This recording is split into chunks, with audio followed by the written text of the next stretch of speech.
ఈ 300 మందికి భయపడి పాలెగాడెవ్వడు రాకపోయినా నువ్వు ఒక్కడివే నిలబడ్డావే. అప్పుడే నన్ను గెలిచావు. అదే 300 మంది నీ ఒక్కడికి భయపడి నా సాయం అడిగారే, అప్పుడే ఆ 300 మందిని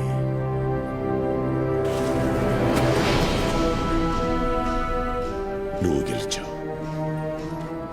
నీ గెలుపుని కల్లారా చూడాలని వచ్చా. సాయిరా నరసింహ రెడ్డి, నచ్చావో ఒకరాజు.